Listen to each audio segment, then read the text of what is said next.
How can you clone yourself so you don't have to do everything in your business?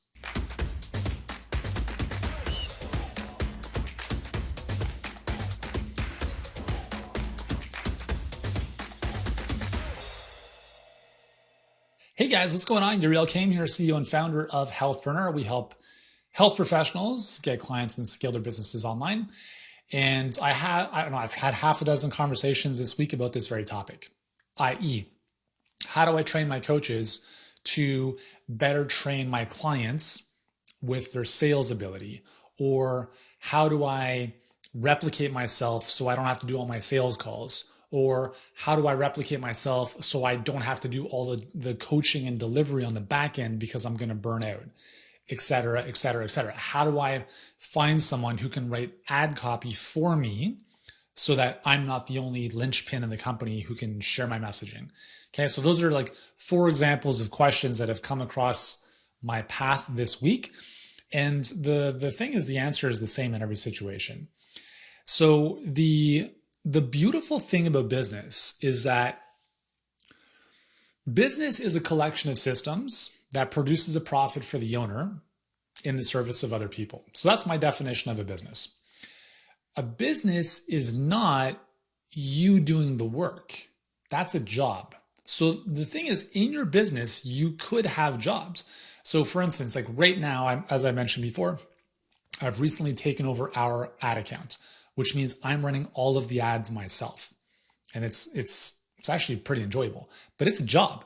And I haven't done that job for the past 4.5 years because it's always been delegated or outsourced. But unfortunately, it didn't work out as well as, well, I mean, it worked out obviously for 4.5 years, but recently, it just wasn't working out as well.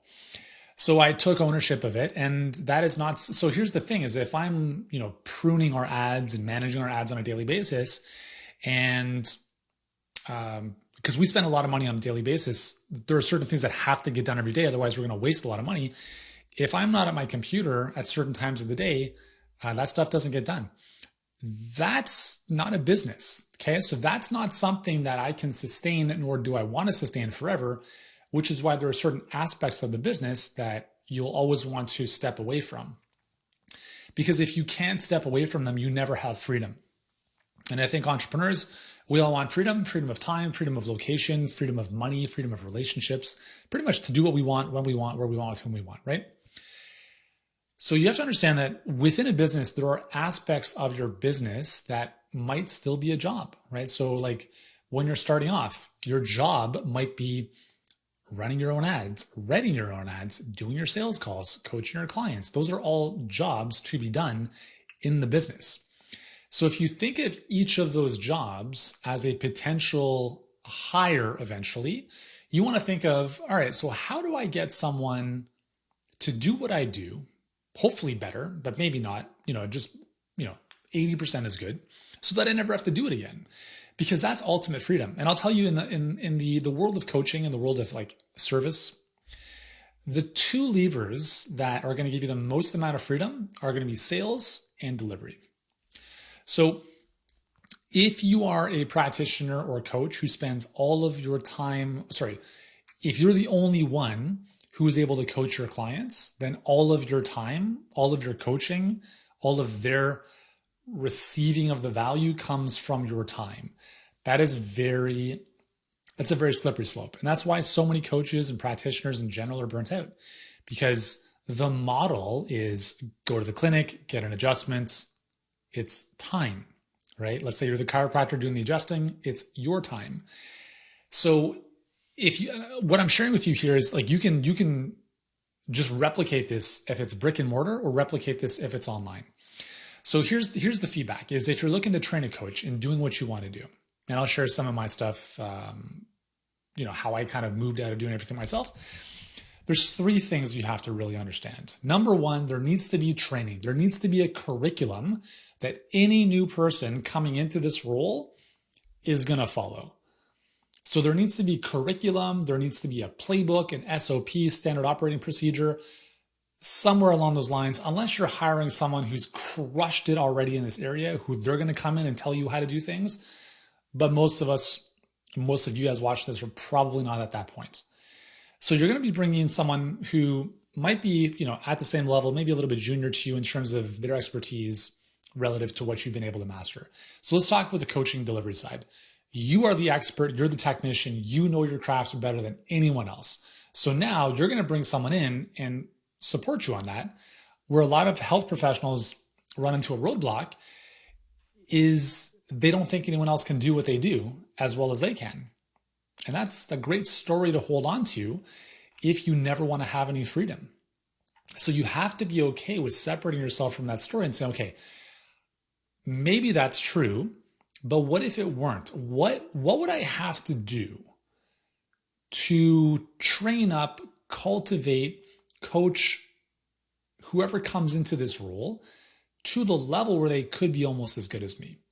Now, obviously, in the world of health, like you can't just have some dude off the street, right? You have to have someone who has a health background, et cetera. But maybe you have a certain methodology in which you do things. You can train someone on that methodology. Like we have a methodology for how we coach, for how we do our stuff, and all of our coaches follow that methodology. And then obviously there's parameters where they can kind of use their own genius, but there's kind of constraints. Because if there are no constraints, here's what happens. We ran into an issue with a client where some stuff was said, a recommendation was said from one of our coaches, which was no longer valid. Like it got one of our clients into hot water with Facebook. His ad account got shut down. And guys, like less than 1% of our clients have Facebook ad account shutdowns. And when they do, they're back up and running within a few days. This is one of those exceptions where it really did not happen. And the challenge was that it affected his brick and mortar business because he was running ads previously to his brick and mortar. And what happened here was one of our coaches had made a recommendation. It got his ad account shut down. He wanted a full refund. We don't do refunds. And I didn't know the full context of the situation. Then it came to me that this particular thing was said. And I was like, okay, well, in that case, it's our fault. Like it is our fault that his account got shut down. And therefore, here's a refund. Because this is why it's so important to have quality control. This is why it's so important to have feedback and coaching, which is what I'm going to get into next. Because if people who come into your business as coaches, as an example, just start saying whatever they want, all of a sudden, there's no quality control. There's no consistency of results. It's like going to Starbucks in Europe and getting something completely different than you would get if you were at home in North America. That's what people love. Consistency. That's why we go to Starbucks. I don't go. That's why a lot of people go to Starbucks no matter where they are, because they know exactly what they're getting. So how do we create this type of consistency? Number one is you have to have training. You have to take the time to create training, just like you would with your clients, for your team members. Okay, so let's just talk about the delivery side. So if you bring on a health coach or any other kind of coaches to support your clients, you need to train them on exactly how you do your coaching, how you do your delivery, how you help people get results, okay? They need to live and breathe that. Second is you have to coach them, which means you have to observe their client calls. You have to give them, which is the third piece, feedback, which is kind of tied in with coaching. So you need to observe what they're doing. You have to look at how they're responding to people in the Facebook group, if you have one, where they're answering questions. You have to listen to their calls. You have to pop into their Zoom calls. If they're doing group calls, you just kind of sit and observe and you take notes or you watch the recordings and you provide feedback. Because what a lot of people want to do, and this is not just in this is in everything. I call this the disaster of delegation or the danger of delegation, is we hire someone. Here's what I want you to do. I never want to do it again. I'm out of here. And then there's no quality control. And I alluded to this the other day when I was talking about the founder of the movie, where Ray Kroc, a couple of the first franchises that he sold for McDonald's were a disaster, like garbage all over the ground. They're selling like fried chicken and stuff, had nothing to do with McDonald's. And that's because the people running the show had no coaching, had no feedback. They were not following the SOP. And this is very, very important if you want to clone yourself, okay? Or clone any aspect or job in the business that needs to get done by someone else. So It's not enough to say, here's the SOP, go do it. It's here's the SOP, so the standard operating procedure of how you do what you do. Do it. I'm going to observe you doing it and provide feedback. Think of what athletes go through. It's the same thing, right? Like, okay, guys, here's what we're going to do. You've got a coach on the field. I use the example of soccer because that was my life. So you do this stuff. Coach gives you feedback. Cool. You adjust. Boom. You watch some game tape. You get better. And it's just like this nonstop loop. The biggest danger you're going to fall into in business, and this is going to happen with coaches, this is going to happen with sales reps, especially in these two positions that are client facing, you have to have this dialed in, is when you leave people to do their own thing without any checks and balances. Sales reps say whatever they want. They don't follow the script. They're making promises that are not even valid. All sorts of nonsense. Okay. Here's another example how this can bite you in the ass. We have 2 negative reviews. I didn't even realize like there's Facebook reviews apparently. So we have a bunch of reviews about Healthpreneur, and 2 of them are negative. But these 2 negative reviews are not even from clients. They're from people who had an initial conversation with one of our sales reps. That sales rep is no longer with us. Not because of these reviews, but obviously, in hindsight, it was obviously expected based on that. So this particular individual didn't follow our process, didn't do his own reviews, there's no accountability. And that's our fault for not making sure that was nipped in the butt right away. So what happens is 2 people have negative experiences and they leave a nasty review on our Facebook page. Now those reviews, you can't ever delete. They're there forever. And that's really unfortunate, right? Because we actually had someone interested in working with us just last week. And then they said, you know what? I saw some bad reviews online and I'm no longer interested. I'm like, dude, I don't even know where you're finding bad reviews because, I've seen all the reviews and from what I can find, right? If you're typing in Yuri Elkaim scam or whatever, there's hundreds of positive reviews on video, etc., blah, blah, blah. But this is what can happen, right? So I'm sharing kind of 2 specific experiences here when you let things slip through the cracks. And so you might say to yourself, well, I don't want to get into micromanaging people. Well, you kind of have to a little bit. There's a spectrum of how you coach and train and lead people. But when you bring people in like when you bring someone on to do any kind of coaching assistance or sales, you have to be on top of them like white on rice. You have to, it's almost like if someone were cleaning the counter, you'd be like, you missed a spot. It has to be done this way instead of this way. And it feels ridiculous. It feels like that overbearing parent that's just like too much. But you have to do that temporarily, guys. Because this has even happened with us at the highest possible level. This is the reason we left the agency we were working with on the ad front, is I thought these guys are amazing, right? They're working with these people, and they help companies go from here to there. So I'm like, cool. They know how to do their stuff, right? What amazing people obviously bring to the table. And I gave them a good amount of leeway. I said, just make sure we hit the KPIs. And then I was like, all right, well, it's not happening. Maybe they need some time to get up to speed. A month later, we have our worst month. And I'm like, WTF.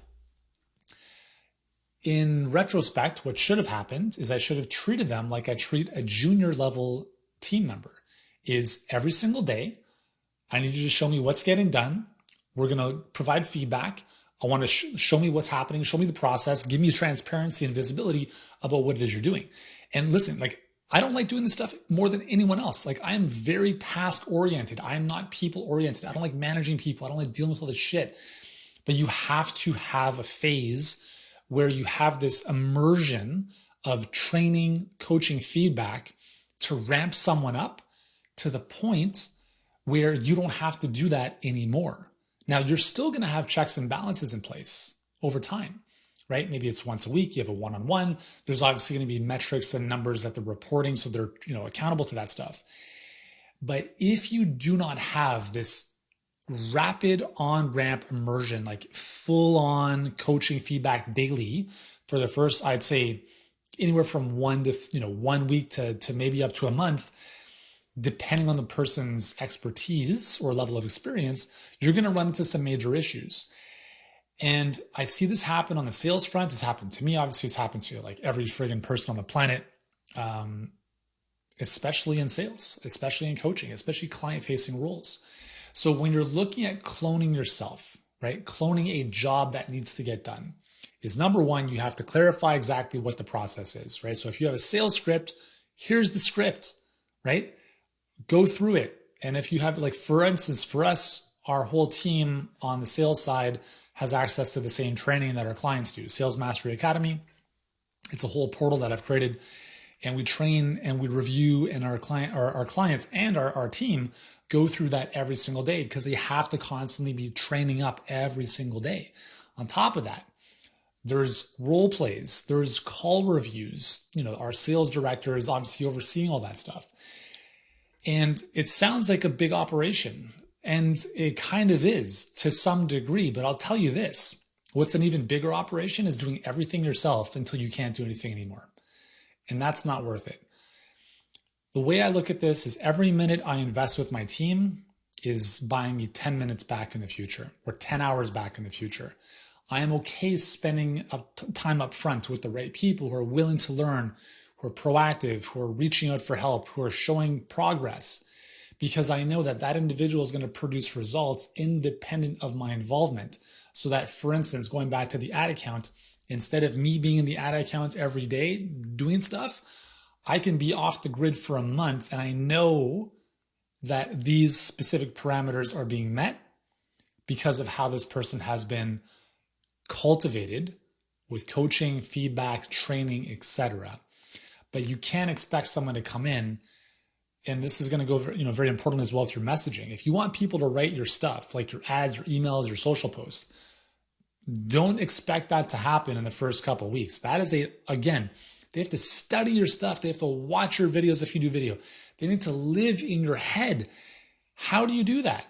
Again, there's a whole process around that, right? It's like, we've hired many writers over the years, some better than others, but it's not easy to get other people to write what you have up here, but you can do it. You just have to be mindful of how that looks. And the most important thing is, like with everything, there needs to be training, there needs to be coaching, there needs to be feedback. If you don't provide any of those or just one of those, you're not going to get the best results. All right. So anyways, I hope that's helpful. Again, just my thoughts on how to clone yourself in any aspect of your business.